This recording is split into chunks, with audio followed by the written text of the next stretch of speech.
Bonjour à tous et bienvenue sur le podcast hebdomadaire de la cellule aujourd'hui avec Fabien Ilvain, auteur de Monostatos, de Saveur du ciel, etc.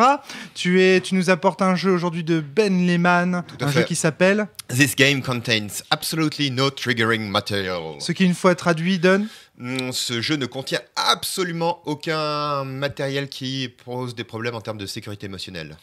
Ça veut dire que c'est un jeu complètement... c'est la meilleure jeu traduction. Complètement unsafe, on est d'accord. Voilà. Ouais. Et donc, les gens qui ont accepté de jouer à ce jeu sont... Des foufous. Pierre Rosier. Pierre, ça va la pêche? Oui, ça va.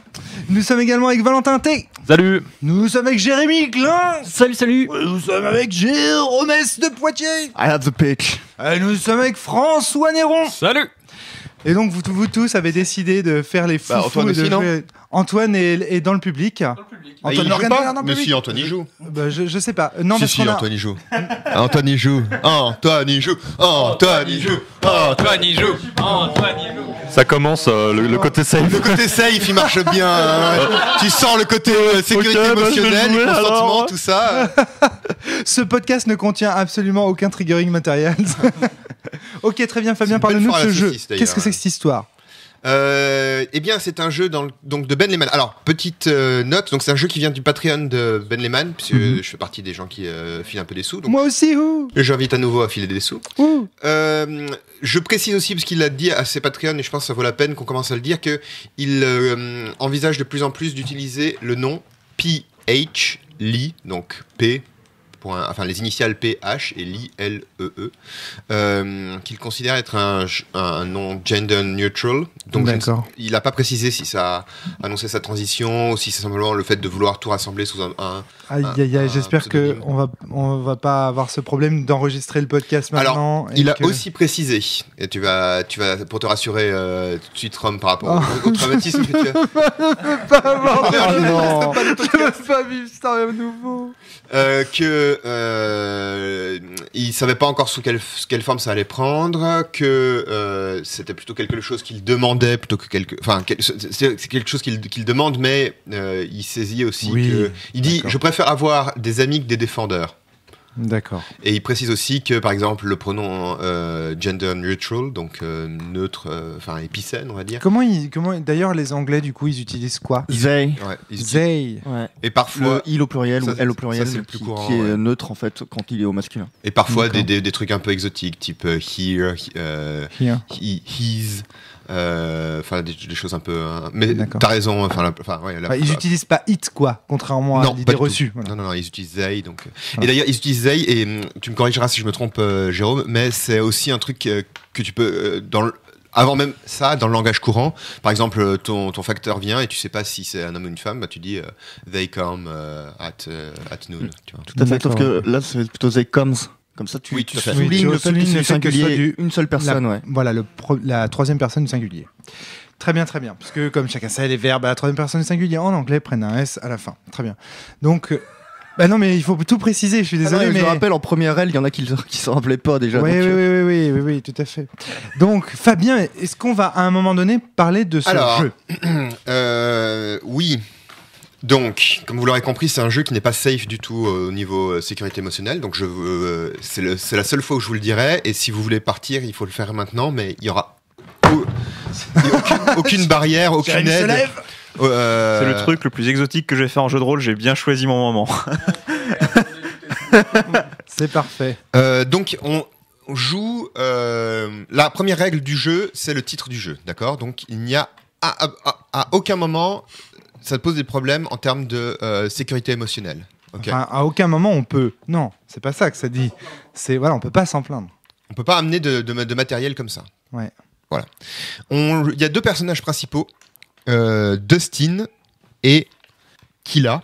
Dustin est un homme assez sympa, charismatique, qui est apprécié dans sa communauté, qui a entre 30 et 40 ans, qui participe bien, on imagine bien le mec dans sa vie de quartier, il participe à des charities, des événements de la communauté, enfin il fait Des associations. voilà, des associations, il fait bouger des trucs. On va le créer en lui donnant un certain nombre de traits.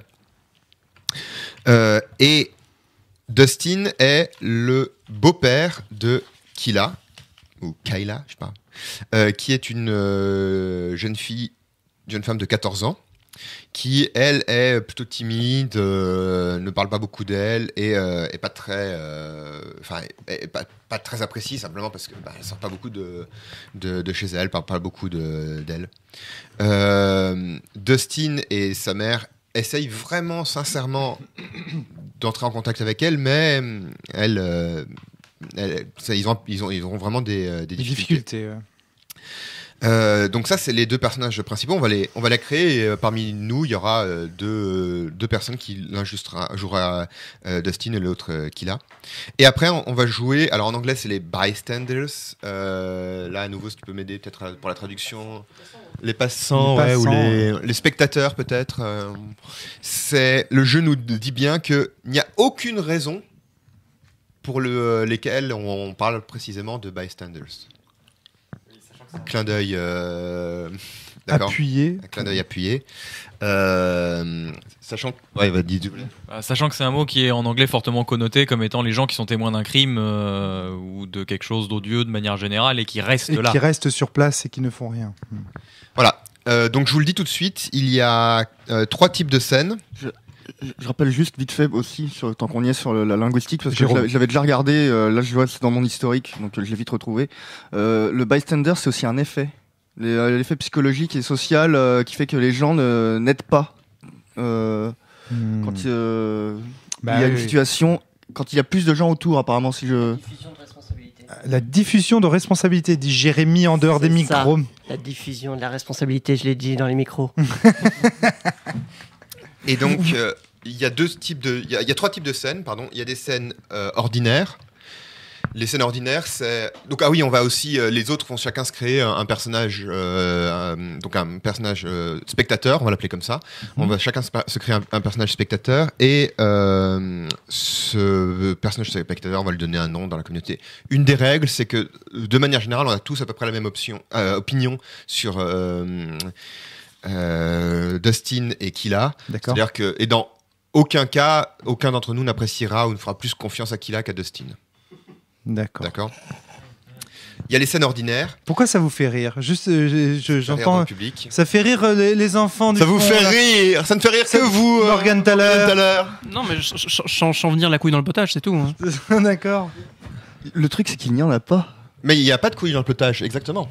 Et Jérôme a tout à fait raison. C'est interdit, il n'y a pas de couilles dans le potage. Hein. Ça, je le précise et je le répète. Tu as tout à fait raison de me le dire, Jérôme. Jérôme ne jouera pas parce qu'il a déjà lu le texte jusqu'au bout. Donc, il y a les scènes ordinaires. T'as perdu au jeu déjà, c'est ça?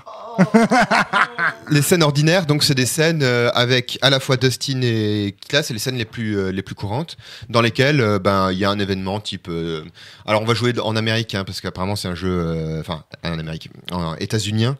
On va jouer puisqu'il y a des scènes du genre c'est le 4 juillet, c'est un pique-nique, c'est soccer game, on est à l'église, on vient sans aucune raison particulière, on vient rendre visite comme ça gratuitement. Et donc, dans ces scènes-là, vous allez voir comment ça se passe. Il y a une dynamique entre Dustin et Kayla à mettre en place, puis les autres interagissent avec ça. Il y a ensuite les venting scenes. Venting, donc c'est scènes de relâchement ou dans lesquelles Kayla est absente et Dustin est là avec d'autres spectateurs et voilà, on verra ce qui va se passer dedans. En se souvenant qu'à chaque fois qu'il n'y a aucun there is absolutely no triggering material, d'accord? Donc je le répète. Et enfin, il y a un troisième type de scène qui sont les scènes privées avec exclusivement Dustin et Kila, mais qu'on ne joue pas parce qu'il n'y a pas de spectateurs pour y assister. Donc on sait qu'elles existent, mais on ne les joue pas. D'accord, ok. Et il y a un épilogue, et on parlera de l'épilogue quand on y sera.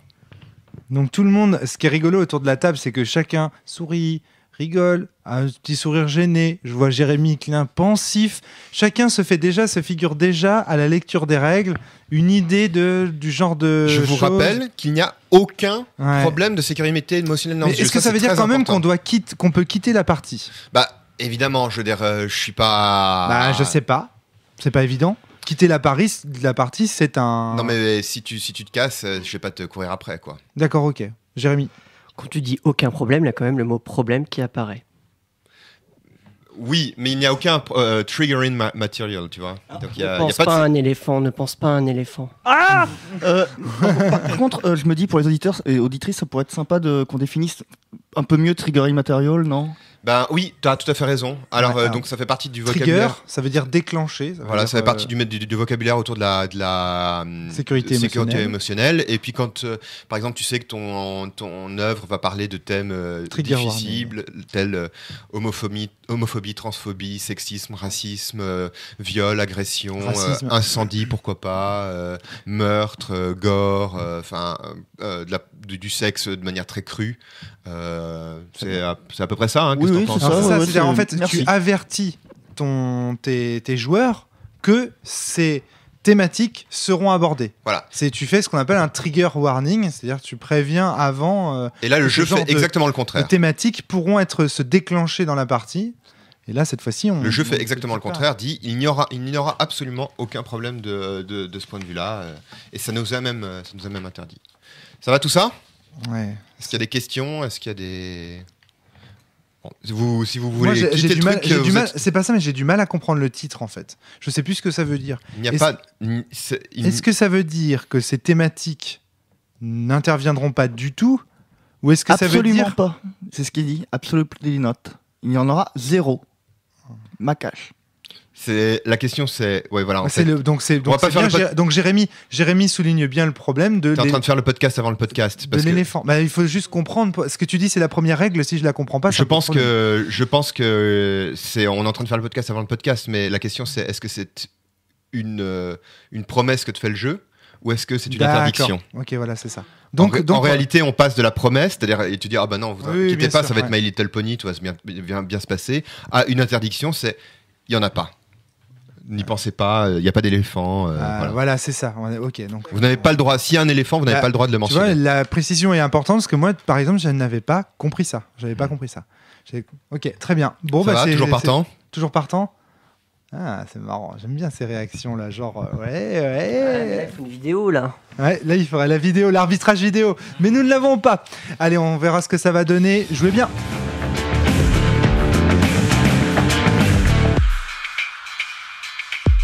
Ok, fin de la partie de There is no triggering material. On a besoin de se nourrir affectivement. Ouais, c'est clair, on est tous en train de horrible. bouffer. Tout le monde est en train de manger. Ça semble vous avoir coûté beaucoup d'énergie, ce jeu. De l'extérieur, on avait l'impression que vous avez passé votre partie à vous engueuler, Pas festen. tellement, quoi. en fait. Alors, de l'extérieur, je te le dis. C'était Alors. plus insidieux que ça. C'est peut-être Jérémy. ça toute la problématique. Je sais pas. C'est ta première partie, Fabien? Ah d'accord. Je sais pas. Je pense qu'il y a des parties qui sont peut-être plus mouvementées. Ouais, ça aurait pu Là, être plus, la thématique plus- a été vraiment. Moi, je pense que les règles font quand même que ça doit être bien insidieux quand même, parce qu'il y a les fameuses scènes non dites et qui, mine de rien, fait beaucoup de choses dans tout ce qui se passe dans les scènes qu'on fait.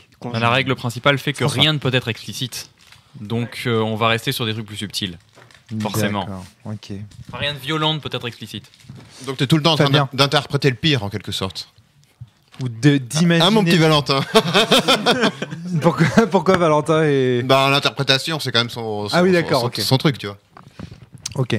Donc en fait, Et on a dit la même chose dans Minuit pour toujours aussi. Dans Minuit pour toujours, t'es aussi souvent en train d'interpréter le pire. donc, si je vous comprends bien, le jeu instaure une espèce de malaise ou d'ambiance en ne disant pas le pire, mais vous laissant la liberté de l'imaginer du coup. Et comme chacun imagine le pire, chacun est dans C'est-à-dire la que- pire attitude possible. Enfin, dans le pire, En quelque sorte, il y a un côté, je sais plus Alors, qui, vas-y, qui a dit au début, en fait, c'est Happy Together.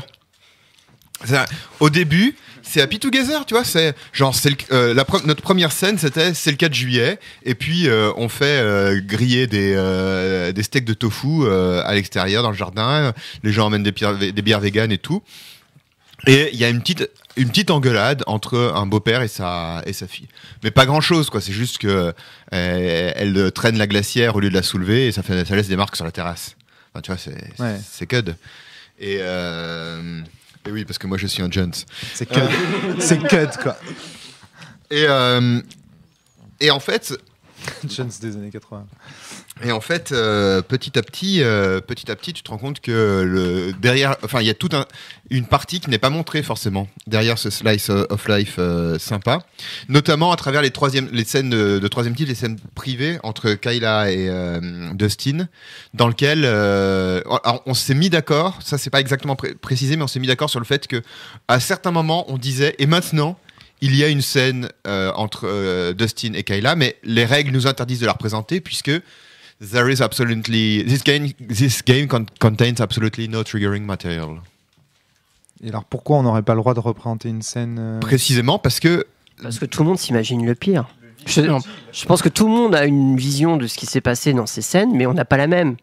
D'accord. Mais du coup, c'est le pire pour chacun. En fait, ce qui est important pour bien comprendre comment ça fonctionne, c'est que le jeu dit explicitement quand ces scènes ont lieu entre le personnage du beau-père, apprécié un peu de tout le monde globalement, et de la belle-fille, en fait, c'est vrai qu'on n'a pas beaucoup parlé de la création de personnages, mais il est clairement établi que la communauté en général, tous les passants, tous les témoins, apprécient Dustin globalement. Enfin, nous on l'appelait Dustin, mais le personnage du beau-père. Tandis que la belle-fille, systématiquement, elle est moins sympa, moins appréciée, moins soutenue par la communauté. Il y a toujours ce rapport-là il y a un effet de communauté avec le beau-père. Et donc les seules scènes où il n'y a pas de bystander, de passants, les scènes à deux entre le beau-père et la belle-fille, ce qui est explicitement dit, c'est ces scènes ont lieu, mais on n'en parle pas parce que, vraiment une raison, une causalité, parce que this game contains no triggering material. D'accord. Donc c'est explicite que ces scènes-là, si elles étaient racontées, contiendraient du explicite matériel. D'accord, ok, très bien. Voilà, rapidement, pour bien comprendre, l'un d'entre vous jouait la jeune fille. Personnage et, Donc, qui jouait la jeune fille? Moi, Antoine. Antoine. Je jouais Kira, 14 ans, qui... Kila, logiquement. Kila. Kira, J'ai noté Kira, je sais pas pourquoi. Je sais pourquoi. C'est à cause de Death Note. Ouais, peut-être. Ou Kira, Killer. parle dans le micro, Pierre. Bah ouais, mais j'en ai pas. De toute façon, cette pauvre fille, tout le monde ignorait son nom, c'était annonciateur de tout ce qui allait se faire pendant la partie. Donc, je jouais Kira, qui était dessinée par les traits qu'elle avait Kila. Non, mais moi c'est Kira, ça a enregistré, tant pis, désolé. Désolé. Mais je crois que j'ai écrit Kira sur ma feuille même, donc Ok. hein, c'est ma feuille. Et toi, Jérémy, si j'ai bien compris, tu jouais. Moi, je jouais le beau-père, pédiatre, vegan, qui aime bien organiser des barbecues, qui fait des missions humanitaires, et qui vote démocrate et qui participe à des collectes de sang. N'est-il pas merveilleux? Voilà, c'est un bel homme. Tandis que moi, Kila, Jérémy. donc moi Kila Tout pendant ce pour temps, plaire, il a toujours raison. Absolument. Je précise, pardon, que c'est une création commune. C'est-à-dire Oui. que tout le monde propose des d'accord. traits et le joueur ou la et ça joueuse c'est intéressant. Je vais en parler après. prend parmi ces traits. D'accord. Et dernier élément, excuse-moi, et après je te donne la parole, Antoine. Nous, spectateurs, on prend un trait de Kira et un trait de Kila et un trait de Dustin. de Dustin. Et on fait nos personnages à partir de ça. Par exemple, mon personnage était à la fois vegan et on lui avait reproché. Enfin, il y a des dégradations dans le quartier, des tags Go Vegan, et tout le monde pense que c'est lui qui les a fait. Ok. François. Et il est important de préciser, parce que ça n'a pas été dit explicitement là, que du coup, quand on crée les traits, il y a une gamme de traits positifs parmi lesquels Dustin va piocher et une gamme de traits négatifs explicitement, c'est pour ça qu'on les crée, qui vont être choisis par qui l'a. Voilà. Qui vont être choisis ou Oui. qui vont lui être imposés? Alors, N'importe qui il choisit, parmi mais les seulement négatifs. dans la liste des Voilà, négatifs. c'est ça. Voilà. Très bien. Alors que les bystanders choisissent un de chaque. D'accord. Voilà. Antoine. Je pense que ça peut être bien, pour bien comprendre, qu'on lise les traits un peu qu'on avait chacun notés. On a ces discussions de groupe où on note plein de traits, quasiment 10 ou 12. Après, nous, Dustin et Kila, on en choisit 4 ou 5 dedans. Et là, ce qu'on a fait, mais c'était un peu improvisé, on a attribué, c'est nous qui avons choisi, bah tiens, Valentin, ton personnage a déjà fait une fugue et tel autre truc. Et donc on choisissait parmi tous les traits qui nous avaient été proposés. Il s'occupe des chiens, le personnage de Valentin Joe. Il s'appelait Joe. Et on peut choisir un trait qu'on nous-mêmes on a choisi de garder aussi. Et ça, je pense que les lire, ça va déjà donner le ton de ce qui se met en place dès la création de personnage, parce que comme c'est établi que Kira a des traits globalement négatifs, mais pas non plus forcément affreux Oui, non oui, plus, oui, et que bien Dustin sûr, a des traits positifs, je pense que les lire, ça donne une idée. C'est-à-dire qu'à la fin de la création de personnage, moi j'ai la liste suivante devant mes yeux. Acné très poussé et surpoids limite obèse. vocabulaire injurieux et vulgaire, a déjà fait une fugue, des mauvaises notes à l'école, ne va pas à l'église le dimanche, méchante avec ses camarades de classe, travaille dans un groupe difficile, mal habillée, suspectée d'avoir dégradé des trucs dans le quartier, orgueilleuse, un tatouage tribal, moche, vulgaire, ne se remet pas en question, bornée et têtue. Putain, je comprends pas, il y a plein de qualités là-dedans. Orgueilleux, c'est une super qualité. Ne pas aller à l'église, c'est une super qualité. Enfin, Faire des podcasts. Du point de vue de la communauté et des passants, il y a cette idée-là. Et donc, un truc que j'ai remarqué qui est assez marrant, c'est que même si j'en choisis 4, à partir du moment où dans le brainstorm collectif, tout ça a été évoqué, moi j'ai vraiment l'impression que même ceux que je ne choisis pas, ça y est, les gens les ont en tête. Ils sont dans le subconscient des ça. joueurs. Et typiquement, c'est génial, ça. j'ai pas choisi vocabulaire injurieux parce que je savais que j'allais le faire quoi qu'il arrive. Et il y a des points que j'ai pas choisis, mais qui sont restés dans le subconscient des joueurs. Et au final, si t'as pas 4 traits négatifs, t'en as 4 que t'as choisi, affirmé, et les 8 autres restent dans la tête des gens.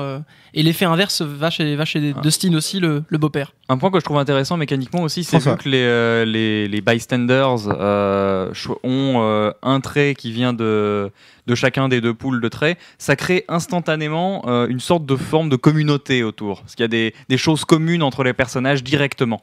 On sait ce qu'on partage avec chacun des personnages. C'est ça. Ce qui va permettre d'avoir directement des axes de communication, des idées de scène, et des choses qui vont permettre de jouer un peu plus facilement. Ça fait groupe du coup, c'est presque un mécanisme de création de groupe. Et Dieu sait que dans ce jeu, une sorte de pression de groupe prend place du part du rôle des bystanders et de leurs préférences inhérentes pour Dustin. Parlez pour vous, monstre. Jérémy. Oui, ça résume parfaitement. C'est-à-dire que comme on met des traits positifs, socialement, je suis quelqu'un du tout très positif, et forcément, le groupe va être plus facilement vers moi sur le papier, et que cette personne qui a tous les traits négatifs, même quand c'est pas dit, va suffire pour dire il y a un camp qui va se dessiner. De toute façon, les règles disent que les bystanders préfèrent Dustin à Killa. Oui, tout à fait. Voilà.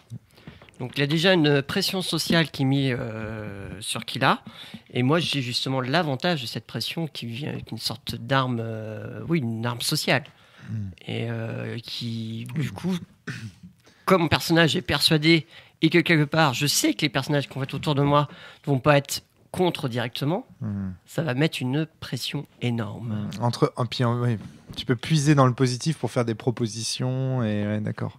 Est-ce que par contraste, tu peux lire les traits, tous les traits qui t'avaient été suggérés pour Dustin et ceux que tu as retenus au final pour voir la différence? Alors, j'en ai pas enlevé tant que ça. J'ai enlevé le trait aime la nature, garde les chiens. Le côté cash aussi, mais du coup, je trouvais que vu qu'il était déjà vegan, mission humanitaire, il avait déjà un point de vue bien cash. Je me suis dit que ça ne rajoutait pas plus, donc on l'a même pas utilisé du tout. Et croyant chrétien. Alors ça, c'est ce que tu as gardé ou ça, c'est ce que j'ai pas gardé. Ce que j'ai gardé, c'est vraiment le pédiatre, organise des barbecues et il est vegan. Ce que tu as dit tout à l'heure. Voilà, c'est ça, mission humanitaire, démocrate, collecte de sang.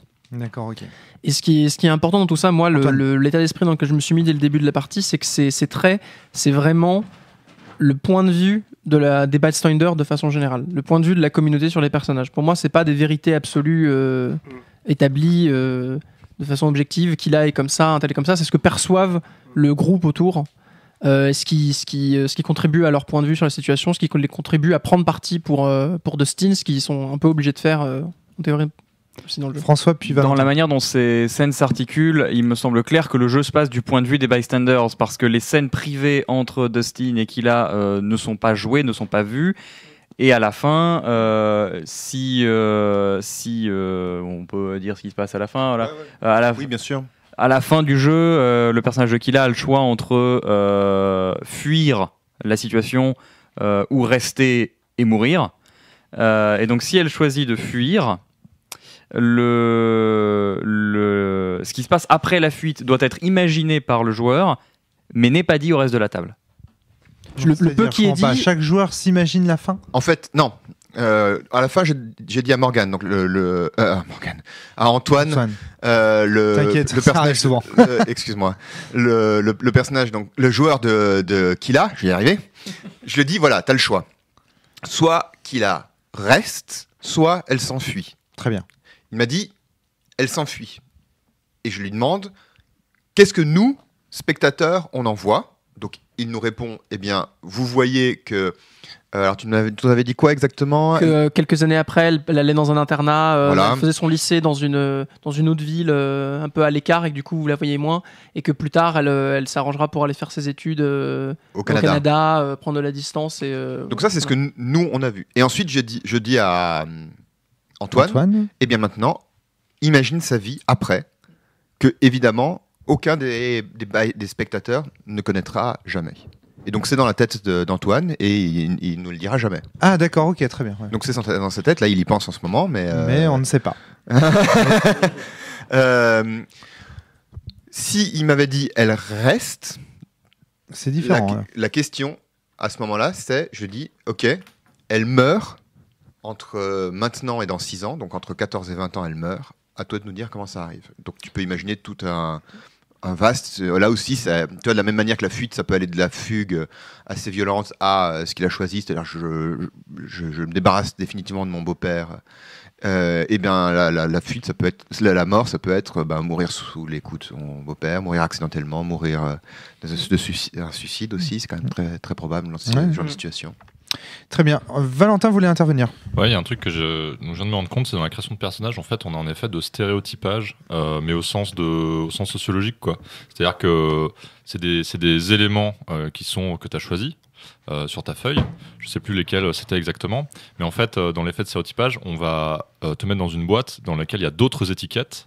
Et on va, c'est le principe du stéréotypage, tu vois. C'est on va dire, voilà, une personne de couleur. Et on va rajouter des éléments inconsciemment dans notre tête à cause des préjugés racistes, en fait. Très bien, ouais. Et en fait, c'est ce que fait le jeu indirectement, parce qu'il y a toutes ces étiquettes-là. T'en choisis que 4, mais il y a la collection du stéréotype qui arrive, quoi. D'accord. Ouais. La collection de timbres. Oui, on l'aime pas, donc forcément, elle est mauvaise en classe et injurieuse et tout le reste. D'accord. Enfin, tu dis préjugés racistes, mais ça peut être préjugé. Voilà, là, c'est le préjugé mauvaise gamine, quoi. Ouais. C'est ce préjugé-là. Et à l'inverse, Dustin, c'est le préjugé. Bon père. Voilà. Ouais, je sais, c'est bon, ça va. Pas de réflexion là-dessus, c'est mon téléphone qui sonne. Ah, t'as changé de sonnerie? Oui, c'est super.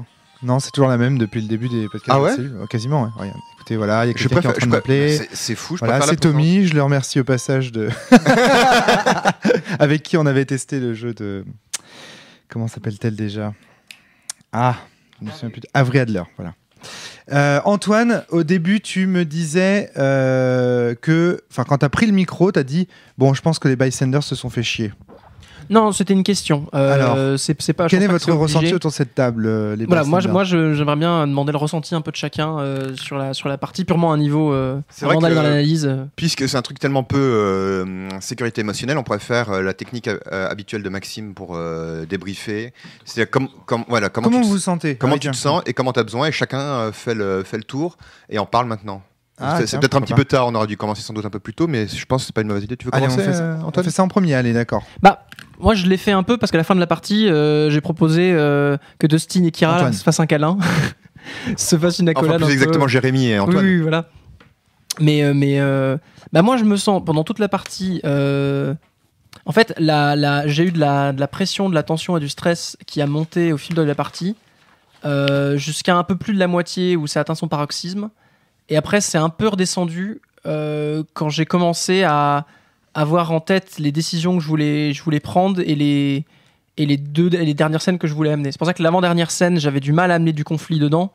Parce qu'en fait, je suis censé... Alors, le personnage de Kila, en tant que personnage, doit, dans toutes les scènes où elle est présente, les scènes ordinaires, les scènes par défaut, aller au conflit avec Dustin.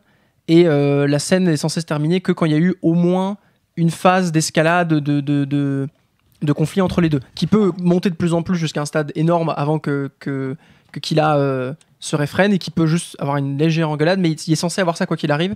Et moi, il y a une scène où j'ai eu du mal à systématiquement le faire à chaque scène, c'est pas évident, donc il y a une scène où je l'ai pas fait pour mieux préparer une idée que j'avais en tête d'une autre scène plus tard où là il y avait un conflit plus violent. Donc le premier point, c'est que tu te sentais stressé par ça, par ces exigences. Fabien, tu voulais intervenir? Juste pour préciser comment ça se passe dans le jeu. Donc le jeu dit explicitement qu'il doit y avoir entre Dustin et Kila une interaction tel que suit. Qu'il a fait quelque chose que Dustin considère comme inapproprié. Je pense que je reviendrai sur que Dustin considère comme inapproprié, parce qu'en fait, Dustin, c'est presque plus du choix de Dustin que de Killa de considérer que quelque chose est inapproprié, tu vois. Enfin, tu peux avoir des enfants qui sont hyper soumis et puis hyper adaptés, et leurs parents leur laissent encore moins rien passer que, tu vois. Enfin, bien sûr. Donc ça. Ensuite, qui la pousse jusqu'à un moment où ça ne peut plus être ignoré. La deuxième étape, c'est que Dustin annonce des conséquences. Donc les conséquences, ça peut être simplement une réaction un peu rude, jusqu'à structured punishment. Alors ça, c'est un truc j'ai l'impression très très états-unien, tu vois, le structured Il me semble que le terme punition structurelle existe aussi dans le vocabulaire français. Une punition structurée, ça serait plutôt... Ouais, d'accord, mais tu l'utilises pas pour parler avec tes enfants aussi. Oui, non, effectivement, non. Je vais te donner une punition structurée. Donc structured punishment, c'est du genre c'est quoi? C'est du vocabulaire de pédagogie, d'accord. On manque un petit peu de micro, c'est pour ça que les essaie auditeurs et de se auditrices passer, comprennent. Et donc, le structured punishment, c'est tu vas dans ta chambre, plus de vacances, tu pars pas en vacances avec nous, pas de télé, pas de je sais pas trop quoi. Et oui, ça peut même aller jusqu'à, je cite, donc des menaces de médication ou d'hospitalisation. Tu vas prendre ta petite pilule bleue. Ouais, c'est ça, il va falloir qu'on te mette quand tu vas prendre des anxiolytiques. Ça aurait pu être pire. Oh, Jérémy. Oui, ça aurait pu être bien pire, clairement. Et c'est vrai que dans ce cas-là, moi, ce que j'ai observé, c'est que j'ai trouvé que vous n'êtes pas allé très loin de ce point de vue-là. Ce qui ne veut pas dire que c'était pas affreux, mais vous n'êtes pas allé très loin. Donc vas-y, continue, Antoine. Ce qui est important de préciser, c'est que j'ai adoré la partie. Moi, je trouve ce jeu vraiment cool, et j'ai signé qu'au début, quand on a choisi les rôles et que tu as demandé qui veut faire la belle-fille, qui veut faire Kira, moi j'ai levé la main direct, j'étais partant pour avoir le rôle que je pressentais comme un rôle difficile, un rôle de victime, mais ça me tentait de le faire, donc je suis parti là-dessus. Le seul truc où j'ai du mal, effectivement, c'est de toujours aller dans le conflit sans que ça devienne justement... Parce que je voulais pas coller aux stéréotypes que les gens me posaient dessus. Donc je voulais toujours trouver des raisons d'escalader viables et pas... valable, voilà. Et pas escalader purement parce que le jeu me demande d'escalader. C'est pour ça qu'il y a une scène où j'ai eu du mal à le faire. Je t'ai mis de la pression, quoi. Oui, c'est ça. Sent bien. Hein, mais surtout, et je vais revenir sur ce que Valentin disait, on ressent énormément la pression de groupe et le stéréotypage, parce qu'il y a, en particulier dans les interactions que j'ai eues avec Joe, ce que je supportais pas chez Joe. Le personnage de Valentin. Ce que je supportais pas chez Joe. Il était insupportable. Oui. Ce que Killa ne supportait pas chez Joe, c'était justement que, comme il avait ses visions, ses stéréotypes et des éléments pour lui coller une image, il partait du principe qu'il connaissait qui était Killa, quel était son vécu, et qu'il pouvait, il disait des phrases du genre non mais je suis passé par là, j'ai eu ton âge, je sais ce que c'est, etc.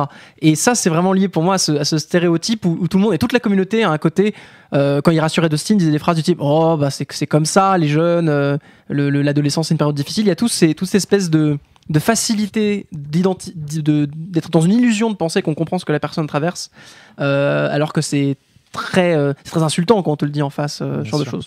Donc maintenant, pour finir sur le ressenti, je vais bien, je suis content de ce jeu. Si je parle vite, c'est parce qu'il y a quand même une tension qui reste, mais que j'ai recherché et que j'ai pris du plaisir à avoir, en tout cas. Au fond, t'essayais de pouvoir nous séduire, nous, comme joueurs, presque, au sens séduction de la résistance asymétrique à la Frédéric Sintès, quoi, pour nous mettre de ton côté, quoi, et de ne pas tomber, justement, comme tu disais, dans... Et je pense avoir réussi avec Pierre, qui va donner son ressenti ensuite. Est-ce que tu as besoin de quelque chose ? Oublie pas que c'est toujours... Comment tu te sens ? De quoi tu as besoin ? J'avais besoin de manger une glace, c'est fait. J'avais besoin de faire une accolade à Jérémy, c'est fait. Voilà. Non, ça va. Peut-être je prendrai un thé chaud tout à l'heure. Ouais. Pierre, ton ressenti. Même question. Comment tu te sens ? De quoi tu as besoin ? Alors, de comment je me sens ? Bon, bah, c'est pas terrible. Hein. Moi, en fait, dès que le jeu a commencé, je me suis dit, oh merde, je me suis mis dans un piège. Mais j'ai trouvé la partie très bien, le jeu très intéressant. Mais j'étais pas bien pendant toute la partie, même encore ça redescend. De quoi j'avais besoin ? De manger. J'ai liquidé les 3/4 du paquet là. J'ai bien aidé aussi. J'avais besoin de sucre. Ouais, ça a l'air de vous pouvoir bouffer de la ressource. C'est de l'énergie. Bah, de toute façon, On avait vraiment besoin de se nourrir, mais limite affectivement, quoi. Mais je passais par la vraie bouffe. Ouais. Puis oui, j'étais acquis à la cause d'Antoine, mais dès le début mais je veux pas être comme ça. Vous êtes des... Ouais, les en autres fait, c'est ton personnages étaient rôle. monstrueux. Ouais. T'étais prisonnier de ton rôle de. En fait, j'avais deux choix, soit Bystanders. c'est soit ouais, bystanders, c'est ça. Ouais. De toute façon, il y a deux choix, vu qu'il y a une règle qui oblige à être pro comment Dustin. pro Dustin. Et du coup, bah, moi j'avais c'est pas... bien. Et du coup, t'as deux choix, soit tu te contrains au silence. Et techniquement, c'est pas très bien parce que tu joues pas de jeu, mais moi j'avais pas la force émotionnelle de suivre le mouvement en fait. J'en avais pas l'envie non plus. Ou soit tu participes à ça. Et du coup, il y avait une scène en particulier que j'avais envie de faire où tout simplement je venais aider Killa la sortir un peu de tous ces adultes là qui s'agglutinent autour d'elle. Ouais. Mais j'ai fait mais non, je peux pas le faire, c'est contre les règles. Ah putain. Oui, il voulait à la fin juste avoir une scène posée tranquille où il me disait Killa, ça dit de venir manger une glace. Et d'ailleurs, on était déjà dans l'envie de manger, tu vois, l'envie de sucre, l'envie d'affection. Mais effectivement, ce qui est intéressant dans le système du jeu, c'est que toutes les scènes où je suis présente, Dustin est présent. Donc, je ne peux jamais avoir de moment de répit pour me reposer, pour me ressourcer. Et si on aide quelqu'un, voilà. on doit aider Dustin. Toujours. D'accord. S'il y a quelqu'un qu'on doit aider, c'est Dustin. Donc là, si je comprends bien, après ce que vient de dire Pierre, j'ai l'impression que le propos de ce jeu, c'est de te faire ressentir l'effet que ça fait d'être quelqu'un qui collabore malgré lui à des exactions. Un parent abusif, parce qu'on n'a pas prononcé le mot jusqu'au début, mais un parent violent ou violeur, pour dire les choses clairement. On l'a pas prononcé depuis le début. Un abus, enfin, d'une manière peut-être. Et Il y a une violence, en tout cas, c'est sûr. Et l'omniprésence de Dustin au niveau même de la fiction, tu vois, le fait que Dustin, on ne puisse pas s'en séparer, ça renvoie bien à la dépendance d'un enfant, tu vois, qui est face à un adulte dont il est dépendant au moins matériellement et puis dont il ne peut pas se débarrasser. Fabien, garde le micro, tu vas nous donner ton ressenti. Oh, alors moi, c'est un jeu qui m'a fait sortir des choses très très sombres de moi. Parce que moi, j'étais très très bien. Tu vois ce que je veux dire? Je cite Bonjour Dustin. Ah, salut Killa. Alors. Non, mais j'étais bien parce que les gens qui me connaissent savent que d'une part, je suis plutôt quelqu'un de. Enfin, je suis plutôt un enfant, un enfant adapté. Tu vois, c'est-à-dire que j'aime bien les structures, j'aime bien quand ça roule, tu vois, et que j'aime pas beaucoup le conflit. Et pendant toute la partie, je me disais non mais ça va, toi, tu vois, enfin. Je sais pas pourquoi j'ai besoin de bouffer là, mais en tout cas intellectuellement, je me disais finalement, est-ce que si j'étais dans ma vie réelle, est-ce que j'aurais réagi face à un truc comme ça, tu vois? Parce qu'il y avait souvent ce mot de ah mais c'est la crise d'ado, tu vois. Et moi j'étais contrairement à Pierre, moi j'étais toujours dans excuser Dustin en quelque sorte, tu vois. Je me disais non mais je le comprends Dustin, tu vois. Même Attends, tu parles de Fabien ou de ton personnage? Fabien.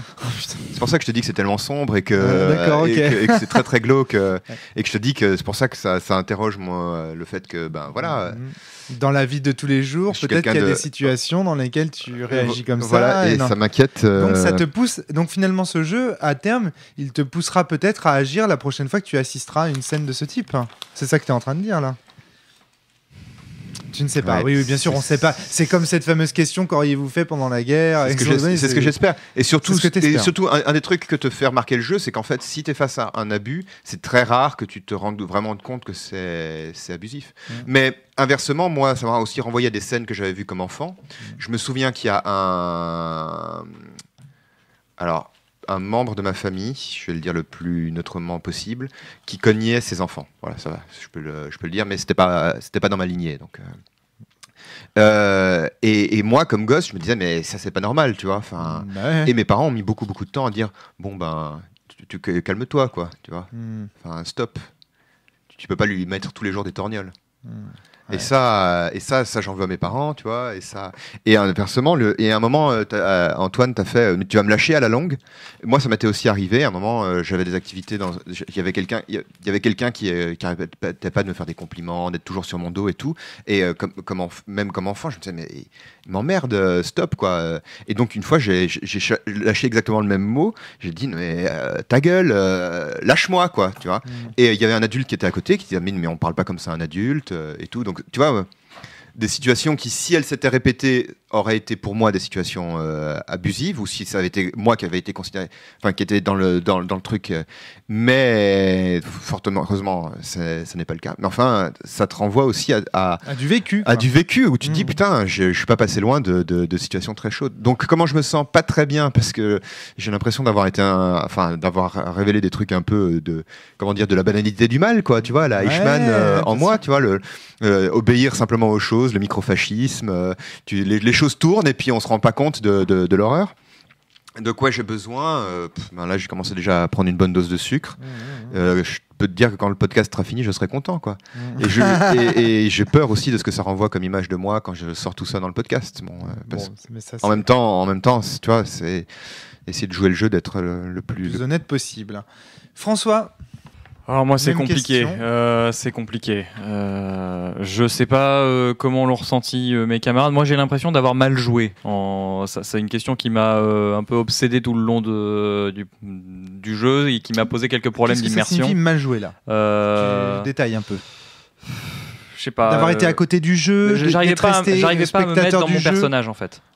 Tout bêtement. C'est un système de défense en fait. Ce qui est un problème assez général. Et après, j'ai un peu l'impression d'avoir joué quand je me suis forcé à rentrer dans la fiction quand même, histoire de pouvoir apporter quelque chose, notamment parce que à un moment Joe ne pouvait pas tout faire. Il a beaucoup lancé la partie au début et il a fini par nous lancer la balle une fois qu'il avait conclu son arc d'une certaine manière. Je me suis même pas rendu compte de ça, j'avoue. Mais c'est le ressenti que j'ai eu quand même. Okay. Beaucoup. Je sais pas si c'est comme ça que tu l'as vu, mais si, parce que tu as une dynamique, tu sais, où tu essayes de te rapprocher de Killa jusqu'au moment où au moment de la scène du don du sang, où elle t'envoie te faire chier, quoi. Ouais. Et puis voilà. Et après ça, Joe lui-même n'est plus apparu. Tu as joué quelques autres PNJ, mais ton personnage principal n'était plus là. Et celui qui est apparu, vu que le personnage de Pierre restait très silencieux, celui qui est devenu le bystander, forme d'adversité en quelque sorte, c'était plutôt moi. Et j'ai un peu l'impression d'être resté sur un stéréotype de figure d'autorité un peu nul. D'être devenu un monstre ou une caricature pour échapper à une certaine difficulté. Ouais, j'ai pas l'impression de m'être vraiment mis de moi-même dedans. Donc j'aurais joué exactement comme toi. C'est peut-être pour ça que je suis le seul à pas m'être goinfré direct, même si j'ai un peu faim tout de suite. Mais enfin, j'ai quand même ressenti ce que le jeu faisait autour de la table en parallèle, quoi. J'étais quand même au moins observateur de la fiction et ouais, enfin, il marche le jeu, ça c'est sûr. Antoine, je voulais juste dire que je pense que c'est complètement normal cette peur d'être dans le stéréotype et que les bystanders comme Destiny Killa peuvent le ressentir à plein de niveaux, parce que le jeu pousse à considérer les autres comme des stéréotypes et à baser ses jugements sur des stéréotypes. Donc c'est normal que ça soit compliqué d'être dans une forme de sincérité et de crédibilité. De trouver cette crédibilité là, c'est pas évident quand on part de stéréotypes et de jugements.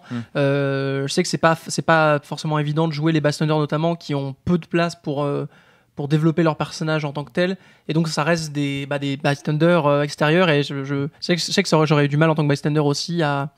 D'où ta question que tu posais tout à l'heure, est-ce que vous n'êtes pas ennuyé en tant que bystander? On y reviendra. Et du coup, c'est peut-être plus, est-ce que c'est difficile d'être bystander que. Enfin, bref. Non, moi c'est aussi à cause du personnage lui-même que je jouais, qui au départ, au moment où on a lancé le pitch, me semblait intéressant, et puis très vite après, je me suis rendu compte que j'avais pas forcément une culture suffisante des institutions ou des mouvements associatifs, etc., pour pouvoir engendrer du contenu cohérent avec le personnage. D'accord. Donc c'est un problème de connaître pour bien jouer. Un choix de casting peut-être aussi, quoi.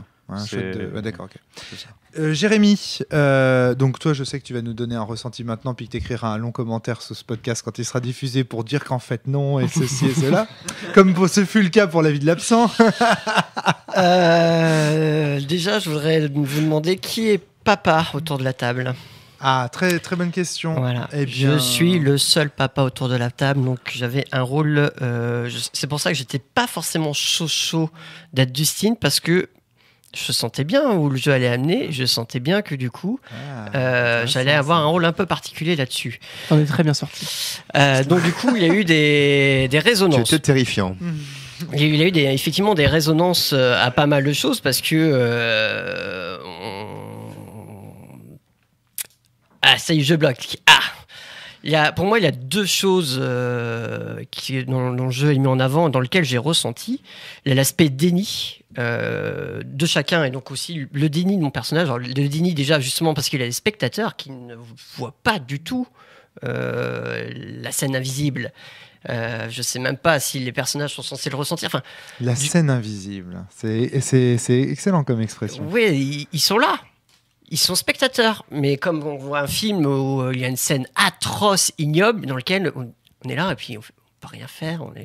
Et c'est ce qu'ils ont subi. Et je pense que j'aurais joué de la même manière. Je pense que j'aurais joué comme Pierre. En fait, au bout d'un moment, je serais mis dans mon coin. Je peux pas participer à ça. Le déni aussi de moi-même, parce que du coup, à aucun moment, j'assume ces scènes invisibles. Je fais comme si elles n'étaient pas là. Je fais comme si j'avais toujours raison. Je dis à un moment à Aquila, quand est-ce que je t'ai insulté ?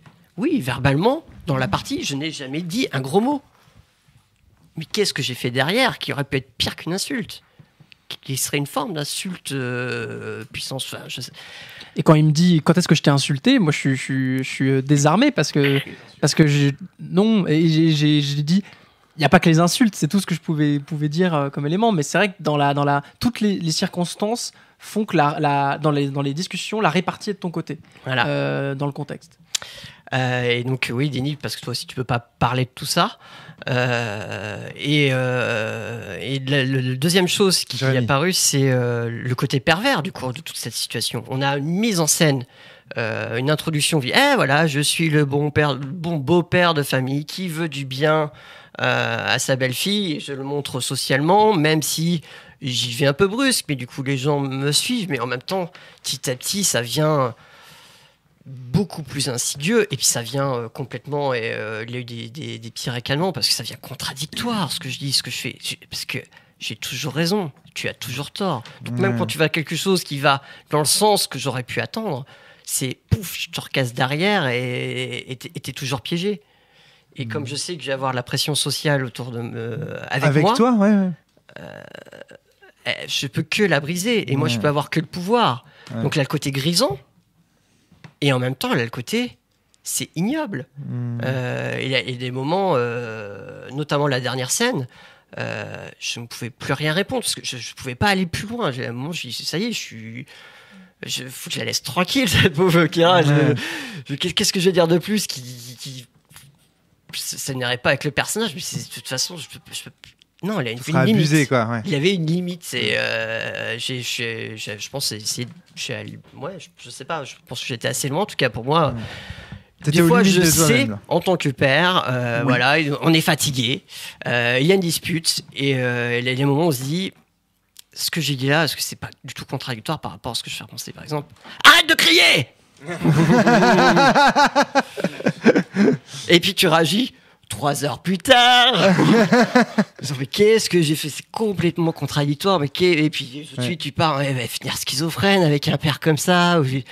Tout de suite tu culpabilises. Sauf que là le jeu te dit bah non, continue dans le délire des informations contradictoires. Parce que tu es dans ton droit de le faire. Et parce que je suis dans le droit de le faire. Voilà. Alors moi, ce que ça Parce qu'il n'y a personne qui va t'arrêter en fait. C'est encore que tu es dans le droit, c'est que en tout cas le droit t'est donné par le silence des autres. Moi, ce qui était épatant et ce qui m'a vraiment, il faut voir aussi comment on était. On était au fond du jardin, donc en cercle, avec dans réunion d'alcooliques anonymes. Voilà, c'est ça. Ouais. Et parce que j'avais prévu aussi la possibilité, le jeu le propose de jouer en se levant, tu sais, le jouer façon GN, live action. D'accord. Et en fait, on était 6 à jouer et il y avait Antoine et Jérémy étaient l'un en face de l'autre.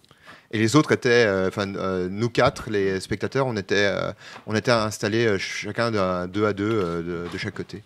Et il y avait des moments de silence qui me rappellent exactement les moments. Je sais pas si tu as déjà vécu ça quand tu as un couple d'amis qui s'engueulent, quoi. Et même quand tu sais quand tu as bien conscience qu'ils sont pas dans une relation abusive et qu'ils sont dans une relation d'égal, quoi. Mais parfois ils s'engueulent et toi tout ce que tu fais c'est de ne rien dire, quoi. Ça ne nous concerne pas. Ça me concerne. Mais cela ne nous concerne pas. Mais parfois parce que effectivement ça te concerne pas, tu vois. Enfin, c'est ça ce qui est vicieux, c'est qu'il faut arriver à différencier les fois où effectivement ça te concerne pas et les fois où il faut dire bon bah là. Ça revient effectivement à, je sais plus qui citait le bystander effect, donc le fait que quand il y a quelqu'un qui va mal et qu'il y a plein de gens qui ne font rien pour cette personne autour, ben t'as tendance à ne rien faire non plus, à te conformer, à ne pas intervenir. Alors par contre, ce que j'observe là, d'après vos retours, avant de passer la parole à Valentin, c'est que quand même on voit qu'il y a c'est un jeu asymétrique, au sens où Killa, Dustin et les backstanders ou bystanders, les spectateurs, les bystanders, sont dans un jeu différent. Ils ont pas du tout. Chacun a un propos différent. Tu vois, Jérémy, il revient avec un propos de quoi prendre le micro du coup. Il y a Valentin, 3 rôles différents. De 3 gameplays différents, quoi. Exactement, ouais, c'est ça. Puis tu vois, à la fin, ils vont ressortir une expérience du jeu qui mène à. Tu vois, Jérémy pourra dire, le propos de ce jeu, c'est de nous mettre dans la situation d'un père abusif. Killa pourra dire, le propos de ce jeu, c'est de vous mettre dans la situation d'une personne dominée par un père abusif plus l'intégralité de la société. Et les bystanders, les spectateurs pourront dire, le propos de ce jeu, c'est de montrer l'impuissance ou la façon dont on se conforme, comme vient de le dire, comment tu disais, l'effet bystander effect. Bah oui, voilà. Je sais pas comment il est traduit en français, mais c'est un effet de psychologie sociale assez connu. Tout à l'heure, diffusion de responsabilité. C'est-à-dire que s'il y a 100 personnes qui regardent un noyé, il a peu de chances de survivre que s'il y a 2 personnes qui le regardent noyer. Et donc, au passage, le conseil qu'on donne pour lutter contre ça, puisqu'on en est à parler de ça, c'est de toujours prendre quelqu'un à partie dans la foule, dire vous là, aidez-moi. Si t'es la victime, vous êtes c'est ça. donc voilà, on en profite pour en parler. Valentin, quel est ton ressenti? Comment tu te sens? De quoi tu as besoin? Donc déjà premier truc, donc moi je me sens très très bien, je suis ok, il y a pas de trouble. Je voulais juste signaler un tout petit truc, c'est que faire un débrief comme ça avec les micros, ça biaise un peu le côté sécurité émotionnelle. Ça, donc voilà, je veux juste le préciser. Je pense que les auditeurs en sont conscients. Hein, voilà, mais bon, en tout cas pour moi il y a pas de problème. Mais qu'est-ce qui vous fait? Est-ce que vous êtes sûr que je suis honnête du coup? Que l'effet podcast.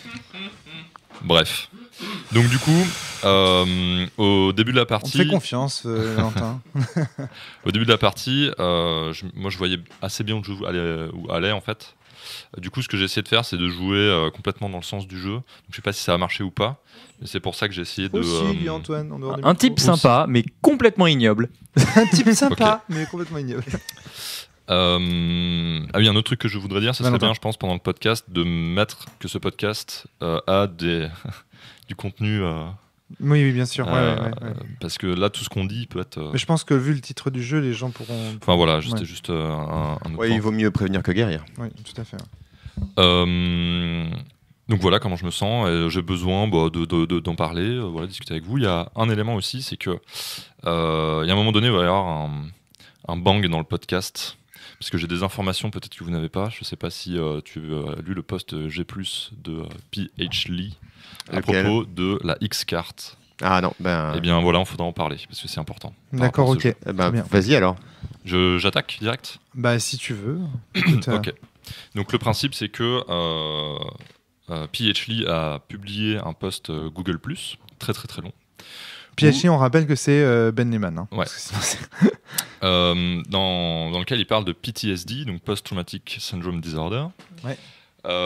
Et il explique que dans ce genre de cas, et donc ça c'est bien avant la publication du jeu, c'est il y a peut-être 1 an ou quelque chose comme ça, un post dans lequel il explique que en fait, quand il y a des situations complètement abusives et des traumas, il y a des situations qui se mettent en place d'invisibilisation. Ok. Donc là, c'est un petit peu le propos du jeu, de dire que on n'en parle pas, personne n'en parle, on ne le voit pas, etc. Par exemple, s'il y a eu, je sais pas, un viol, personne n'en parle. C'est comme si ça n'avait jamais eu lieu, comme si ça n'existait pas. Et il dit aussi que ça, c'est une situation absolument atroce, que c'est inhumain de faire ça à quelqu'un. Donc ça se comprend bien, hein, il explique beaucoup de choses à ce sujet. Et il dit, et quand on fait par exemple usage de la X-Card, en fait qu'est-ce qui se passe ? Quelque chose de triggering apparaît, et on dit non, on n'en parle pas. Surtout on n'en parle pas. On crée une zone de silence Voilà, et c'est ça fait que tout le monde peut imaginer ce qui se passe et ça peut être pire, c'est ça l'idée ? Bah, Et ben, je suis pas sûr, mais il me semble que c'était déjà quelque chose. Enfin, j'ai le souvenir quand Maxime était venu à la cellule parler justement de la sécurité émotionnelle. Il me semble que c'était déjà une contradiction qu'il avait à laquelle il avait dû répondre pendant le Tout à fait, podcast. et Au donc, contraire de soulager la plaie, elle la rouvre en fait. C'est un truc qu'on utilise aussi en Mini pour toujours, mais c'est un mécanisme d'horreur en fait tu sais, c'est comme quand c'est toujours les films d'horreur, ça peut faire peur. Fabien. Mais fermer les yeux, parfois c'est pire encore, parce que tu imagines des choses bien plus horribles que ce qu'il y a à l'écran. Dans ce jeu, il y a carrément la mécanique dont et voilà, et c'est un peu, j'ai l'impression que c'est de ça dont tu parles. Ouais, tout à fait. En fait, c'est vraiment une critique de la X-Card comme objet de gameplay, quoi.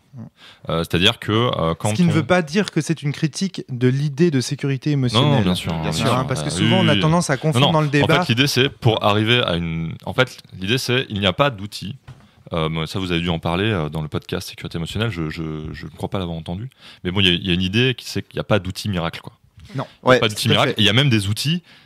Parfois, leur utilisation est complètement contre-productive. Il y a un effet pervers. Oui, il y a une idée qu'on avait bien développée, c'était que la sécurité émotionnelle, c'est une obligation de moyens, mais pas de résultats. Exactement. C'est-à-dire qu'il faut qu'en tant qu'auteur, tu aies une réflexion sur ça, sur le contenu de ton œuvre. C'est de l'ordre éthique, quoi. Voilà. Il n'y a pas de bonne solution. Mais après, tu peux pas promettre que jamais, même la partie la plus lambda du jeu le plus mignon et le plus, enfin, tu vois, le moins dangereux du monde n'aille pas là-dedans. Donc, ce jeu est une critique de la X-Card. Pas une critique pour dire que c'est quelque chose de mauvais. C'est une réflexion critique aussi, je pense. Enfin, c'est une hypothèse que j'ai. Excellent. Parce que les dates, en fait, concordent. Une réflexion critique au sujet de la X-Card. Et je veux dire aussi que dans tout ce poste-là, il y a cette idée que pour des gens qui ont subi ce genre de trauma et qui ont été enfermés dans le silence, quand ils arrivent à reprendre contact avec des cercles sociaux, éventuellement faire du jeu de rôle, et que là, il y a l'utilisation de la X-Card à un moment donné pendant la partie, ça peut être un choc émotionnel terrible qui fait ressortir des choses, si vous voulez, qui ont été combattues à un moment donné. La X-Card, c'est la possibilité de la loi du silence, quoi, de l'omerta. Ouais.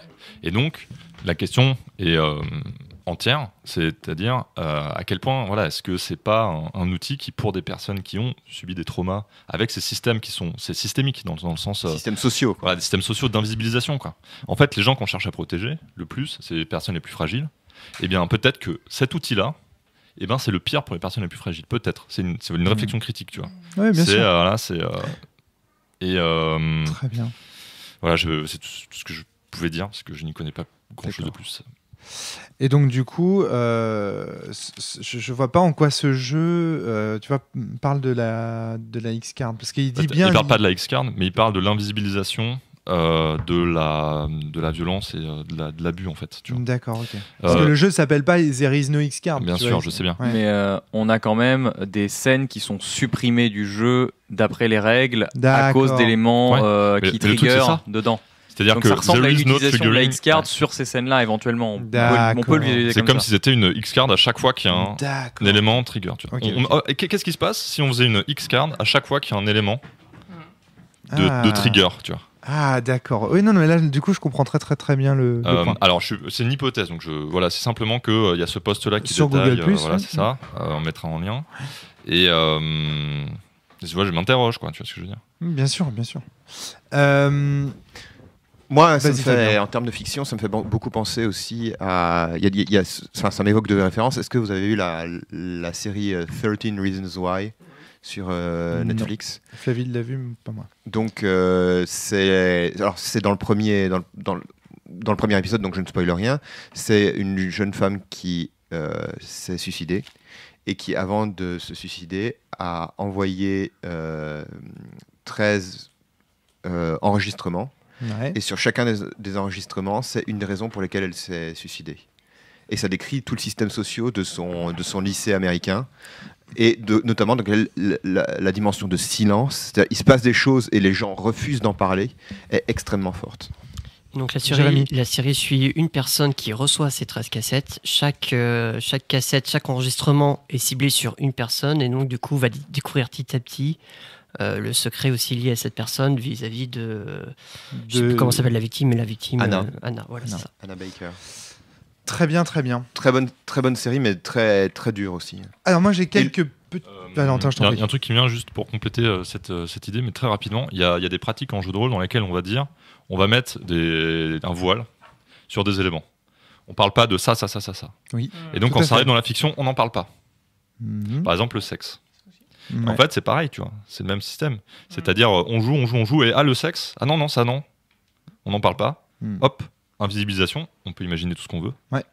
Tout à fait. Et après, on reprend comme si de rien n'était, etc., etc. Donc, autre pratique, si tu veux, de sécurité émotionnelle qui, en fait, est à questionner. Quoi. Et t'as questionné, ouais. Très intéressant. Très très bien. Moi j'ai une petite question d'ordre général. Quand on avait testé donc le jeu d'Avril Alder justement avec Tommy, c'est marrant, quelle coïncidence. Le mapping game dont j'ai oublié le nom. Quelqu'un s'en souvient du nom? Quiet. De Quiet Year, voilà. On avait trouvé qu'il y avait un problème de propos explicite. C'est-à-dire qu'en gros, il y a une règle qui dit concrètement les gens n'ont pas le droit de parler et le propos du jeu c'est que regardez la communication ça marche mal quand on est bon là oui mais excusez-moi mais moi en vous écoutant là c'est la critique que j'ai envie de faire d'entrée de jeu à ce jeu. Encore une fois, je n'y ai pas joué. Donc, je ne sais pas si c'est le cas. Vous allez me répondre. Est-ce qu'il n'y a pas un problème dans ce jeu de propos explicites? C'est-à-dire, je ne sais plus, à un moment donné, vous avez cité une règle comme quoi les gens qui aident n'ont absolument pas le droit d'interférer en faveur de Killa. Et puis, tout le monde se dit regardez, c'est quand même... est-ce que vous voyez ce que je veux dire? C'est pas tout à fait ça qui est dit. Enfin, c'est pas comme ça que j'ai compris la règle. La règle dit... Oui, forcément, on est un salaud quand le jeu nous demande de l'être. Hein, ça, y a pas de problème. La règle dit que les passants, enfin les bystanders, ont une préférence, socialement parlant, on va dire, enfin, ils ont une meilleure image de Dustin. Alors pourquoi Pierre disait tout à l'heure que le système Kayla lui interdisait de venir aider Killa? En fait, il n'y a pas une interdiction stricte de venir aider, je crois pas. Plus exactement, Pierre, ce qu'il essayait de faire, si tu me corrigeras, c'est Très bien. qu'il essayait de passer du temps avec Killa pour l'aider à faire un mécanisme qui par ailleurs est autorisé à Dustin, qui est le venting, donc le moment où émotionnellement tu te décharges. Sauf que les règles obligent que Dustin soit toujours présent. Donc c'est pas, tu vois, c'est pas le jeu te demande d'être un salaud, c'est que le jeu te met dans un système social qui fait que, La fille est chiante. Voilà. Elle, à aucun moment, elle peut dire à quelqu'un en off, mon beau-père est chiant. Voir mon beau-père me bat. Ah bah rien que ça. Tu vois. Alors que qu'est-ce qui vous empêchait, vous, en tant que joueur, de dire à Dustin, non mais tu trouves pas que ton comportement est zéro, c'est tout à fait possible. C'est pas parce que tu fais du don de sang et que t'es démocrate que t'as le droit de faire du mal à Killa. Qu'est-ce qui vous empêchait? À mon avis, c'est possible qu'il y ait une intervention comme ça à un moment. Oui. Par contre, il y a quand même une règle qui vient un peu en opposition avec ça, c'est celle de résolution de conflits où Dustin peut faire appel à un bystander et le bystander est un peu forcé d'être de son côté. Plus exactement, ce qui se passe, c'est pas exactement ça. Ce que disent les règles, c'est si Dustin est overwhelmed, donc comment tu l'avais traduit? Dépassé par la situation. Il est dépassé par la situation. Les bystanders peuvent intervenir, tu vois, pour régler le conflit. On va voir qu'ils peuvent, oui, mais c'est pas explicitement obligé. Qu'est-ce qui se passe? Ils règlent le conflit localement, mais tant qu'ils ne peuvent pas, tant que en fait la vraie règle sournoise, c'est que Dustin est toujours présent, tu vois, et à aucun moment Killa ne peut s'exprimer de manière libre. En fait, les règles créent un cadre qui va créer ces comportements véritablement, parce que le cadre, c'est que Dustin est toujours en contrôle de la situation parce qu'il est toujours présent auprès de sa belle-fille, et qu'au départ, socialement, il y a une préférence du père. Tu vois, là, c'est ça que je craignais. Je craignais Juste que les ça. règles ne se contentent pas de créer Ça un plante, cadre, ça. mais disent aux joueurs comment se comporter. Et- Si ça fait partie du vide fertile, c'est-à-dire si les règles induisent naturellement ces comportements de suiveurs, etc. Là, ok. Mais s'il y a une règle qui dit concrètement vous êtes des suiveurs et vous devez donner raison à Dustin, alors là, c'est pas bon, quoi. Et Attends, alors d'abord Antoine, ensuite Pierre, ensuite Valentin. Antoine. Juste tout le deux monde choses veut de prendre la plus parole. là-dessus, on a constaté ça à un moment donné où il y a eu un début de scène entre juste Joe et Killa, Ouais. dans laquelle c'était dans un espace public, et donc il était établi que Dustin pouvait, Était pas s'il loin. voulait, était pas loin, et on a joué avec ça dans le sens où moi je suis parti du principe que Killa pensait qu'elle parlait en privé, Ouais. mais en fait Dustin écoutait la scène complètement et est arrivé comme s'il avait tout entendu, et Joe du même coup a dit ah bah Dustin bonjour. Donc il y a même des cas de figure où on joue un peu avec ça, avec cette omniprésence de Dustin, C'est- et donc le fait que je peux pas parler de lui à quelqu'un en privé. Et surtout, ce serait quelque chose d'important à développer après, c'est que tous les bystanders, tout ce qu'ils font vis-à-vis de Kira, le font en pensant faire ça pour son bien. Et oui. C'est ça la Ça, grande c'est différence, c'est que essentiel. personne ne dit déjà tout ce qui pourrait aller de vraiment mal dans la relation d'Austin-Killa, c'est passé sous silence, donc les bystanders ne le savent pas. Et toutes les interventions de bystanders qui étaient présentes étaient de l'ordre de ah mais nous on veut essayer d'aider ton beau-père et toi, est-ce que ça se passe bien Mais comme Dustin peut être potentiellement présent, Voilà. on a peur de le faire parce qu'on donnerait des billes à Dustin pour lui faire encore plus de mal. C'est ça que tu voulais dire, Non mais Pierre. pire, ils le font devant lui. Ils le font, ok. Pierre, c'est bien ça, hein, si je t'ai bien compris. Ouais, et puis après, quand je réfléchis un peu après la partie, j'ai un gros sentiment de culpabilité en fait de pas être jusqu'au bout dans ma démarche de vouloir De pas l'avoir fait quand même. de pas l'avoir fait et parce qu'il y avait les règles. D'accord. Donc voilà. Valentin, tu voulais intervenir? Ouais, je voulais juste te dire que moi, il y a un petit problème effectivement de propos explicites. C'est parce que voyant où le jeu allait, j'ai joué Tu pour t'es que ça aille conformé bien. pour Ouais, que c'est ça aille ça. dans ce sens. Il y a Alors- peut-être effectivement un peu de prophétie autoréalisatrice. Ouais. Alors après, si jamais Valentin. je voulais jouer de manière très honnête, le problème c'est que, en fait, on aurait tous dit, oui, on voit bien où le jeu veut en venir. Et on aurait tous fait, non, écoutez, on s'arrête là, on discute. Il y a un problème. On discute avec Dustin, on discute avec Killa. On va voir la police. On va voir des assistantes sociales. Ok, mais vois. mets-toi dans la position. Voilà. Alors, enfin, Fabien puis Antoine. mets-toi dans la position des bystanders. Je pense que ça, c'est. Si tu veux, nous, en tant que joueurs, on le savait. Oui, mais tu vois, je dois comment dire, Valentin. je dois Mettre de côté- anesthésier. Oui, quelque chose truc que- du coup, je ne peux que jouer un rôle de manière, tu vois, Ok. théâtrale, quoi. J'entends ce que tu veux dire, mais néanmoins, en tout cas moi ce que j'ai expérimenté, c'est que en tant que personnage fictionnel, si même si tu cherches, tu vois, tu regardes le comportement de Dustin et tu dis bon, est-ce que ça c'est un comportement normal ou c'est un comportement anormal, tu vois, à quel moment ça devient ça pose problème. Qui ça est un vrai truc que moi je me pose même au quotidien. Parfois je marche dans la rue et puis tu vois des gens qui s'engueulent et tu dis est-ce que j'interviens pas. Ça m'est arrivé d'intervenir où les Je fais taper la gueule. alors, Ou en tout cas, c'était un peu tendu. alors, en tout cas, ça valait vraiment la peine d'intervenir. Puis d'autres fois, t'interviens et puis tu te rends compte que, enfin, tu passes pour un con, quoi, parce que c'était pas. Mais arriver à faire cette distinction-là, c'est une vraie difficulté. Et ce que je veux dire par là, c'est que il y a un présupposé infect fondamental qui est que la plupart des gens sont normaux, en quelque sorte, tu vois. En tout cas, il y a un présupposé que. Alors, c'est peut-être du stéréotypisme, mais que. Dustin n'abuse pas. Et voilà. Et les scènes centrales sont appelées les scènes ordinaires. Les scènes où il y a le plus de conflits, où il y a les conflits entre Dustin et Killa. Donc, tu vois. Ce que je veux te dire, c'est que j'entends évidemment ce que tu dis, hein, tu vois. Mais ce que je veux dire, c'est que si tu te poses comme personnage dans la fiction, l'enquête pour te dire est-ce qu'il est, à quel moment il est problématique ou pas, elle est vachement dure, tu vois. Je savais que j'allais foutre la merde avec cette question. Moi aussi, j'ai J'allais me vraiment réveiller un senti peu. cette scission entre moi, joueur, qui ressentait une espèce d'horreur rampante qui se cachait derrière, et d'une certaine manière, moi, joueur, j'essayais de le faire voir au personnage. Mais j'y arrivais pas. À un moment, le personnage, il est dans un truc ordinaire. Il voit un père de famille qui est certes un peu, voilà, mais c'est un peu conservatiste. Mais c'est une ado, elle fait chier, voilà. C'est bon, ça passe. C'est normal. Valentin, Tout ça est normal. En fait, Valentin, puis le public voudra intervenir. Ouais, on est un peu dans une très situation vicieux. d'ironie dramatique où nous-mêmes savons ce qui se passe en fait, parce qu'on n'est pas dupes du jeu Ouais. et pas nos personnages. Donc moi, ça me met personnellement dans une situation complexe à jouer parce que voilà, Mais complexe ludiquement, Ouais, ou complexe ludiquement. parce qu'elle est inconfortable. Non, c'est pas inconfortable. D'accord. C'est-à-dire que, bah voilà, soit je joue les enjeux de mon personnage, mais j'ai l'impression de faire de l'acting, tu vois, et de. Bon. T'as l'impression de faire sagement ce qu'on te demande. Voilà, c'est ça. Je fais sagement ce qu'on me demande. Et voilà, soit je me dis, non, mais en fait, je comprends bien ce qui se passe. Je fais glisser les enjeux que je sais dans ceux de mon personnage. Et là, j'ai la sensation d'avoir une agentivité, en fait. Ouais. Voilà, c'est juste ça. Le public voulait intervenir. Jérôme. Salut. Tu voulais pas intervenir, Antoine, avant? Allez, vas-y, Jérôme. Lâche-toi. D'accord, ok, Lâche-toi, fais-toi plaisir. Il aura l'occasion, lui. Ouais, c'est vrai qu'il y a des jeux comme ça qui cadrent beaucoup, mais c'est pas pour ça que ça en fait des jeux ratés. Enfin, Ah comme bah, tu disais, alors là, Romaric, ça c'est ton point de vue. Hein. Ah, bah, oui, non, mais je pense à des jeux de rôle grandeur nature comme Plan Social, par exemple, qui sont très cadrés, où on te dit quoi jouer scène après scène. En fait, le but, c'est pas de te manipuler. Le but n'est pas de te manipuler et de te Ah non, mais dire justement... non, attends, parce qu'on dirait que c'est ce que tu voudrais.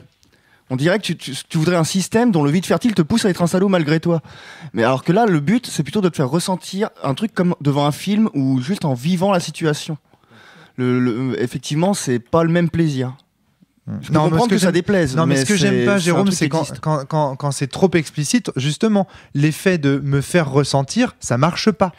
On peut pas m'obliger à me faire ressentir quelque chose, mais on peut me montrer un ensemble de choses qui me font ressentir ces choses. Tu vois ce que je veux dire? C'est comme si je te disais, vas-y maintenant là, ressens ça. Ça marchera et là pas. où je suis d'accord avec toi, par contre, c'est que dans Plan Social ou dans Braquage, qui est dans le même genre, en GN, on ne sait pas à l'avance la fin. Mais là non plus. Donc voilà, au final. Ça, c'était un choix de ma part. De pas révéler l'épilogue à la fin. Et puis, Ouais, mais moi, je sais pas vous, mais j'ai Valentin. quand même des gros doutes, quoi. Que ça allait- des gros doutes. Bah oui, évidemment. Enfin, je veux dire, c'est. bah oui, évidemment. Ce n'est pas la fin, mais. On savait que ça allait finir mal, mais on n'avait pas le détail. Bah, ça n'a pas fini si mal que ça. On savait que ça pouvait finir mal. Lui, il sait comment ça a fini. Voilà, c'est ça.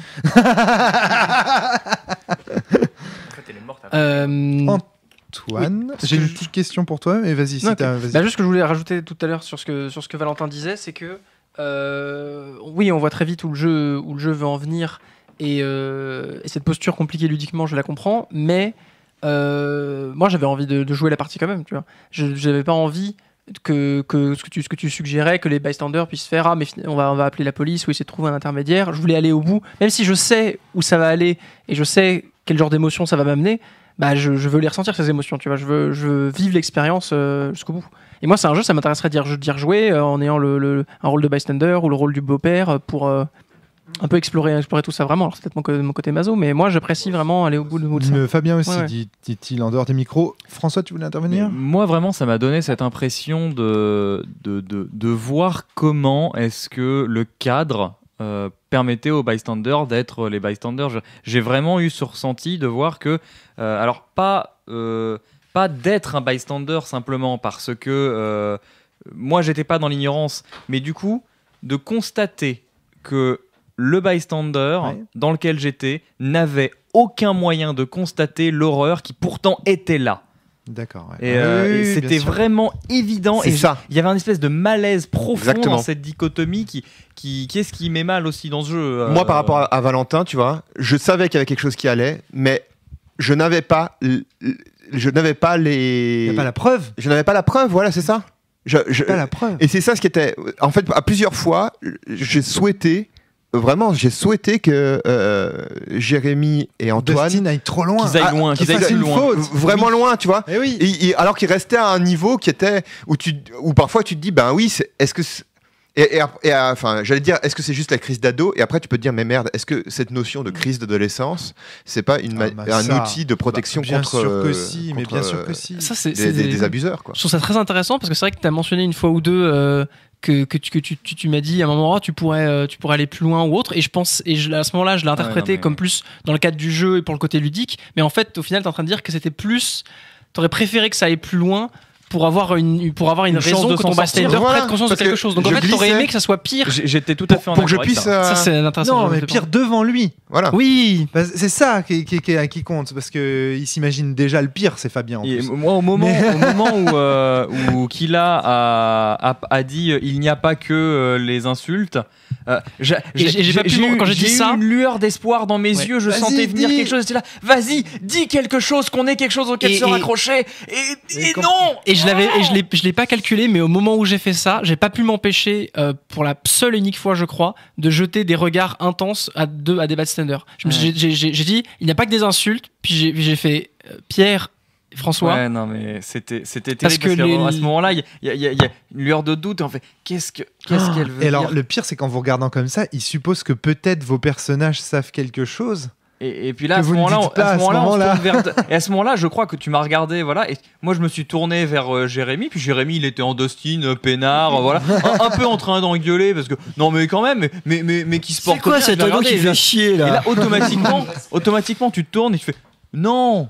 Tu fais pas d'effort. Et vu qu'il n'y a pas encore plus de déclarations de quoi que ce soit, tu peux pas déclencher quelque chose. C'est terrible. Ça me fait penser à quelque chose dont on parle souvent avec d'autres parents, c'est que il y a souvent chez les parents cette tendance à minimiser les capacités cognitives ou les capacités de compréhension des enfants pour justifier des fautes ou justifier des actes. Par exemple, je sais pas, bon, oui, on était en train de regarder un film d'horreur, il était dans son berceau, mais bon, c'est qu'un bébé, il comprend pas. Tu vois ce que je veux dire ? Comme si, voilà. Alors qu'en fait, bah, si, il entend, il comprend, etc., etc. C'est un dialogue, Fabien. C'est pas la même chose. Jérémy, tu voulais intervenir ? Ouais, moi je pensais que l'épilogue, en fait, ça serait mon retour de bâton. Ah, le moment où je veux dire, mais non, c'était sûr que tu serais peinard jusqu'au bout. bah oui, quelque part, ça serait logique, mais en même temps, peut-être que j'avais besoin d'un châtiment de. Ah, bah écoute, on va te châtier maintenant. Ah, Allez, bah c'est voilà.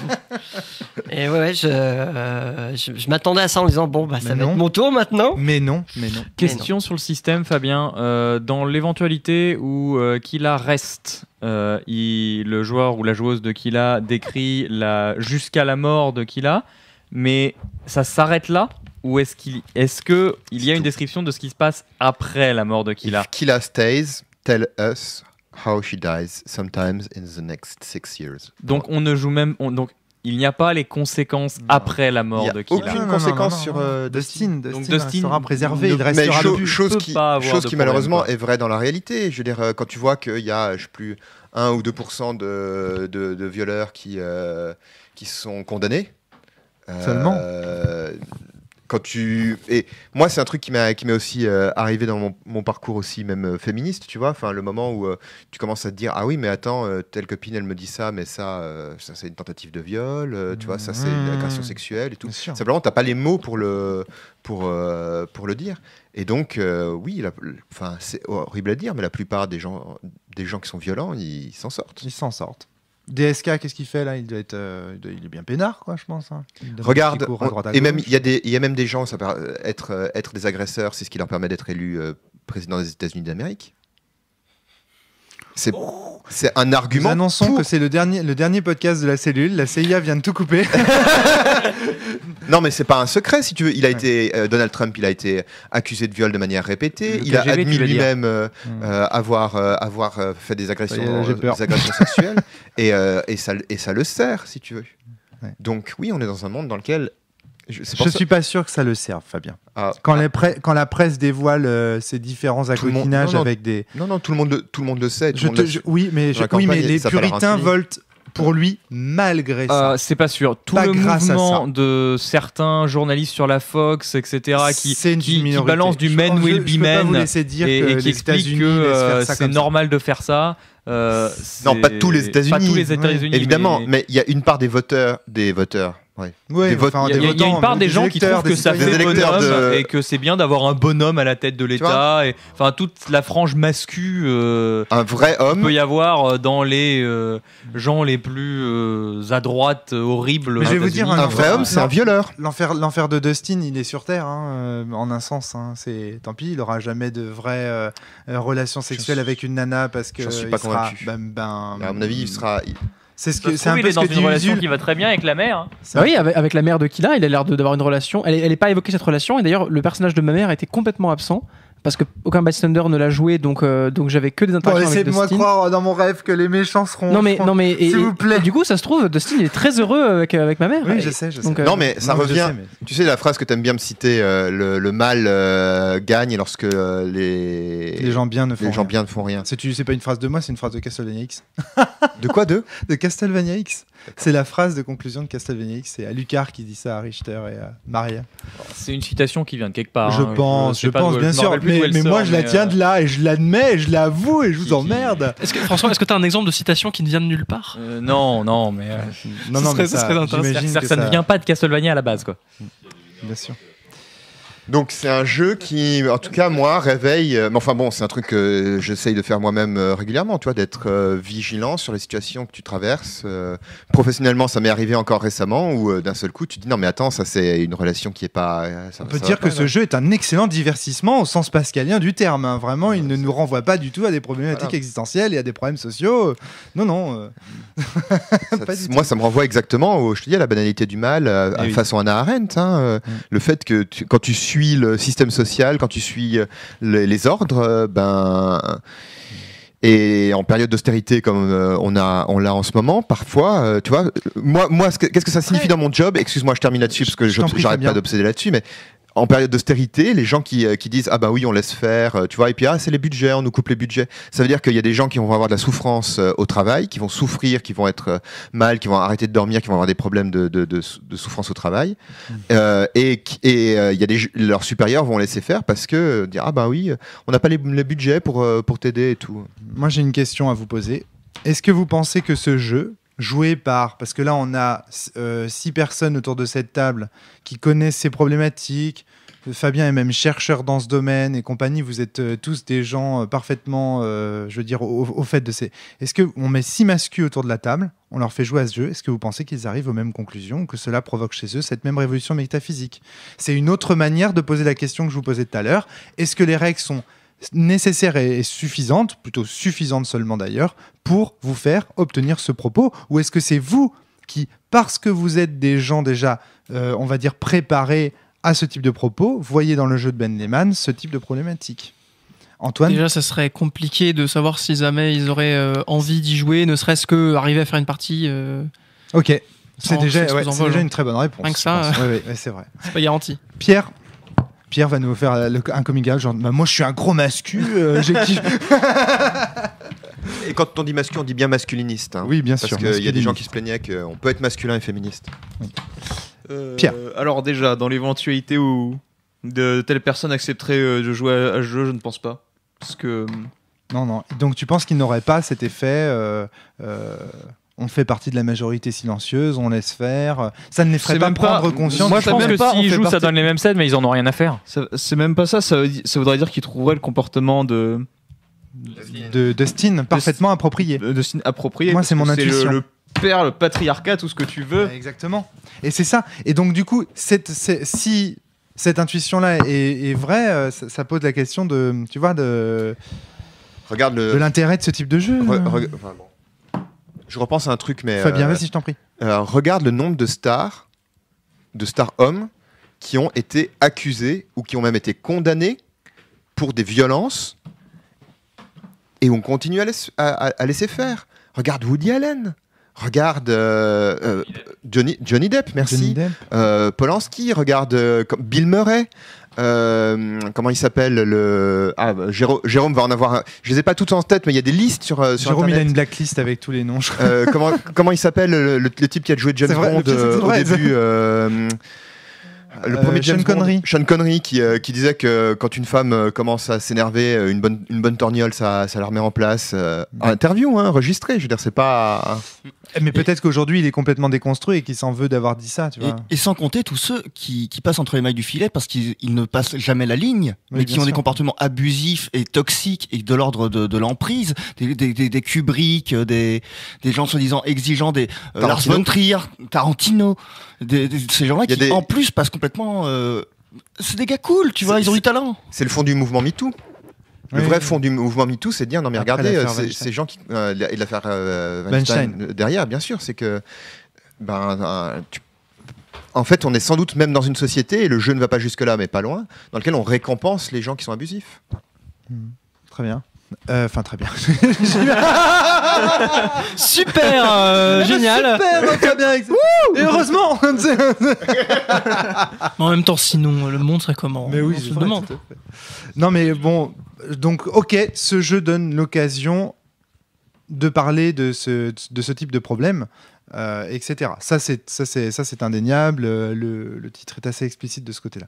Le truc, c'est que, ouais, voilà, je doute, à titre personnel, de l'intérêt pédagogique de ce type de jeu.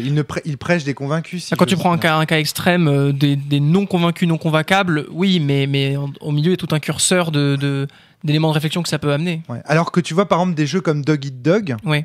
je pense, tu fais jouer, tu fais jouer 4 dominants. La preuve, c'est que nous, Antoine, ensemble, on avait fait le test.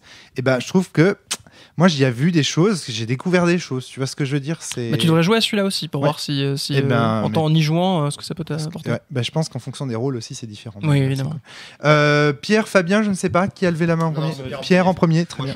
Bah, juste, tu parles de l'intérêt de ce jeu, mais après, tu dis que nous, on est éveillés à ce genre de Non, mais problématique. tous les jeux ont un intérêt, Oui. soyons clairs. Oui, oui, bien sûr. Mais pour des personnes qui en ont pas forcément confiance, déjà, ça les poussera dedans. Et moi-même, qui étais déjà dans ces questionnements, Ça les confirme. ça les confirme. Mais surtout, peut-être que les prochaines fois, je serai encore plus enclin à agir. Et en me disant, non, il n'y a pas de règle. Ça, c'est très intéressant. Révolution. Pierre. Ouais, très intéressant. Jérémy. Eh ben, c'était à peu près la même chose, c'est-à-dire que j'étais d'accord exactement avec le propos. L'intérêt aussi c'est ce débriefing. Nous, ça permet justement de se dire ok, ça m'intéresse. Ok, je l'ai vécu et c'est toujours bien de le vivre en fiction, de dire il y a des situations qui peuvent être dangereuses et si ça doit arriver, eh ben, le moment où j'hésite, peut-être Je dire serai là, je cette repenserai à cette partie, dire il faut peut-être pas que j'hésite. Très bien. Waouh. Ouais, j'allais dire la même Fabien. chose. Tout à l'heure. Tout le monde. En fait, vous prêchez. Non mais tu sais le faux argument de dire ah ben ça prêche que des convaincus, moi ne m'a jamais convaincu lol.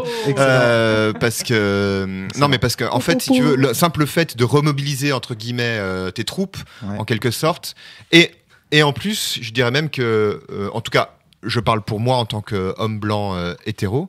Si tu veux, je suis plutôt. Enfin, s'il n'y a pas quelque chose pour me le rappeler, tendanciellement, la société ne me le dira pas, quoi. Donc, aller à travers des œuvres qui me rappellent ça et qui me remobilisent, je sais pas comment, qui me rappellent ce que je dois faire, c'est une très très bonne chose. Moi- Même si par ailleurs, je suis complètement convaincu. Moi, avocat du diable. Je viens de me faire criminer de balles. Antoine.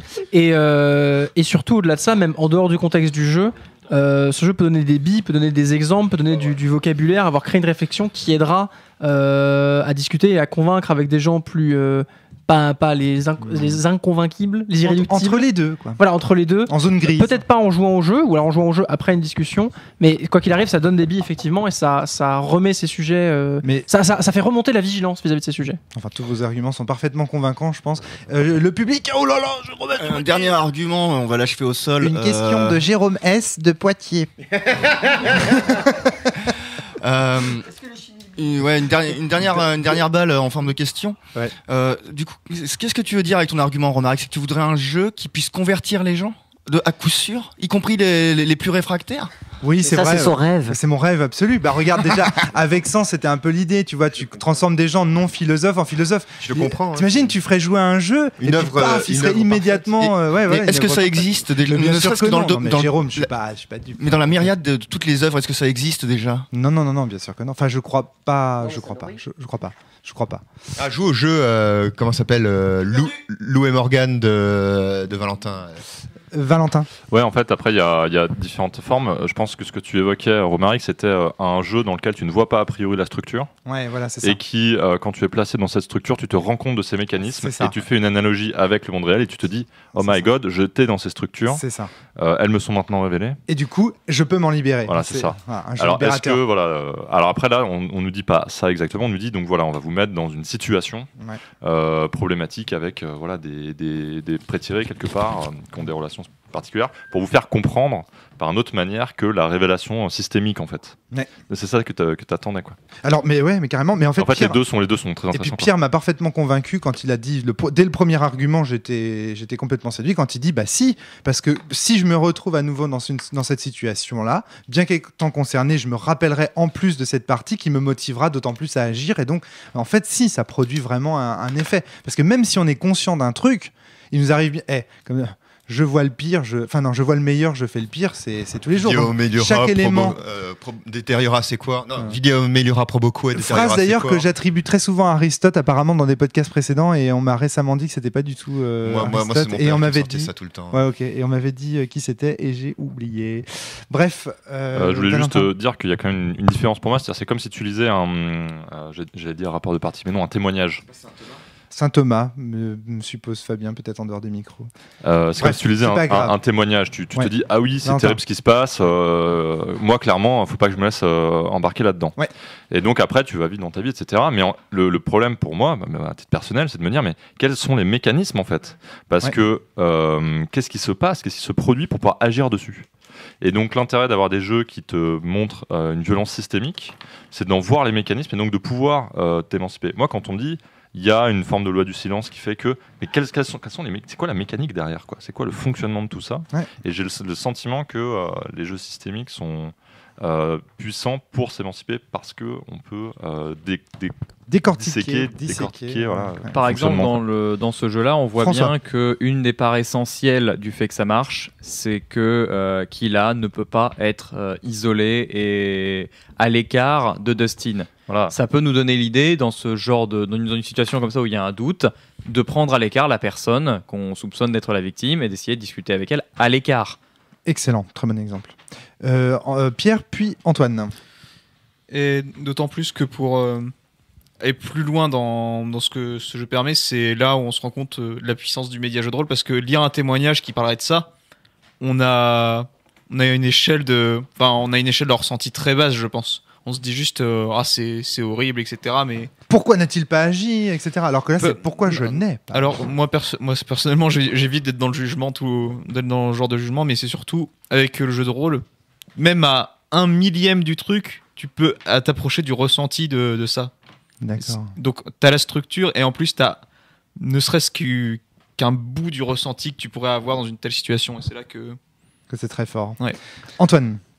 Fabien, interruption. Ovide et la métamorphose. Ovide, voilà, merci. Et Saint Paul aussi, nous dit Wikipédia. Merci Fabien. Antoine. Alors moi je voulais revenir sur un élément dont on n'a pas parlé tant que ça.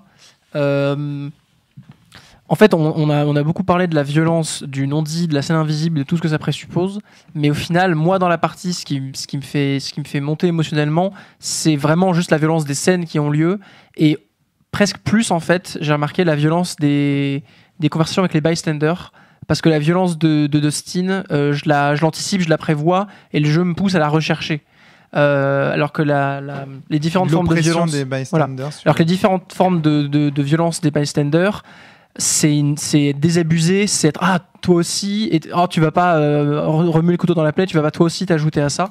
Et notamment c'était quelque chose que j'ai trouvé très marqué dans notre partie, je sais pas si le jeu amène ça naturellement ou pas, la bien-pensance et la morale étaient très très présents.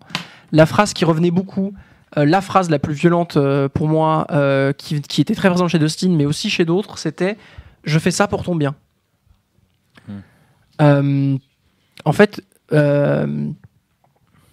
comme il y avait tous ces thèmes d'association, d'implication dans la communauté, l'idée de communauté est très présente, l'idée de groupe est là, il y a systématiquement une incompréhension de tous les personnages de l'envie de Kila de se mettre à l'écart et d'avoir son espace à elle et son identité à elle en dehors des autres, ce qu'elle n'a jamais parce qu'elle est toujours présente avec les autres dans toutes les scènes. Et il y a un véritable écrasement et un étouffement. Moi, vraiment, je ressens au fur et à mesure, même dans l'espace de jeu, que je suis un point du cercle, mais le cercle se referme vers moi. Parce que ce qui revient tout le temps, c'est il y avait tout le temps, mais tu veux pas faire un effort, tu veux pas aider la communauté, participer à ça, t'inscrire à une association, viens avec nous, rejoins notre communauté, rejoins notre groupe, ce groupe qui t'oppresse. Et non, moi ce groupe je pouvais pas le rejoindre. Ce que j'ai envie de dire, c'était mais laissez-moi tranquille, mais faites vos barbecues vegan si vous voulez, faites vos trucs associatifs, faites vos dons de sang, tout ça. Ok, c'est très bien les dons de sang, et c'est ça qui est difficile comme défense, c'est que les gens te disent bah, t'aimes pas ça, aider les gens. Je peux pas répondre non. T'aimes pas ça, participer à la communauté, etc. Et à un bout d'un moment, la seule réponse que je pourrais donner, mais qui est impossible à donner, c'est non, la communauté, je l'emmerde parce que la communauté ne me laisse pas exister en dehors d'elle. Elle me laisse pas la liberté de choisir d'en faire partie ou pas. Et ça, c'est quelque chose que les bystanders amènent vraiment beaucoup, et pas que Dustin. C'est toujours ce côté, il faut que tu fasses, comme s'il y avait un problème. En fait, tout le monde présuppose un problème, parce que c'est le stéréotype de l'adolescente à problème, etc. Tout le monde présuppose une situation problématique, et tout le monde cherche une solution dans la communauté. Tout le monde dit, tu devrais rejoindre le club de ceci, tu devrais aider à ça, et tout le monde présuppose que c'est comme ça que le problème va être résolu. Et en fait, le problème chez Kila, il est que supposé, et il y a des tonnes de solutions qui sont amenées, sans que les gens aient pris le temps de se demander avant, mais attends, c'est quoi le problème exactement ? Est-ce qu'il y en a vraiment un à l'endroit où on pense ? Et ce qui est terrible, c'est qu'au bout d'un moment, moi, tout ce dont j'avais besoin, c'est de liberté, de distance avec ça. Mais même dans une certaine forme de tolérance, de leur dire, mais peut-être même pour y revenir. Voilà, mais de votre côté, faites ce que vous voulez, mais foutez-moi la paix. Laissez-moi le choix de m'impliquer dans ce que vous faites ou pas. Mais arrêtez de partir du principe que je dois le faire. Que je dois le faire et que c'est la seule solution à mes problèmes, et surtout que je suis pas capable de m'en sortir toute seule, que je suis pas capable de régler mes problèmes moi-même, et que pour régler mes problèmes, je dois obligatoirement souscrire à vos activités, etc. C'est ça vraiment qui était fort pour moi. Je te propose vraiment d'expérimenter. Ah oui, moi j'étais à fond avec ça. Et j'en profite pour ajouter que moi, dans ma vie personnelle, j'ai pas du tout une adolescence difficile vis-à-vis de mes parents. Globalement, j'ai pas eu des gros conflits particuliers. Enfin, particuliers, forcément un peu, mais c'était pas quelque chose de majeur.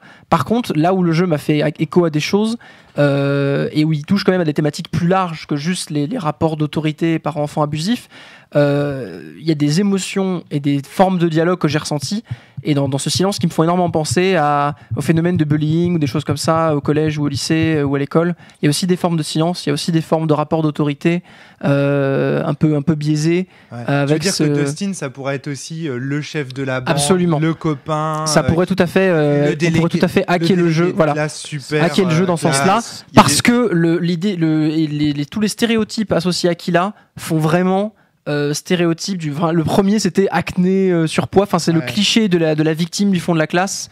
Il y a dans toutes les dynamiques de groupe comme ça, de jugement d'une personne comme à part, et que le groupe n'accepte pas qu'elle soit à part, ça colle aussi. Fabien voulait intervenir. Attends Pierre, 2 minutes. Fabien voulait intervenir. Non, mais il y a des variantes qui effectivement permettent de jouer ça à la fin, et tu as tout un tas de variantes, notamment en inversant les genres. C'est prévu. Regarde tout à la fin du document. Okay. Mais c'est intéressant que dans un premier temps, les genres soient vraiment dans le patriarcat absolu, ça c'est un bon point de départ. Malheur à qui danse hors de la ronde.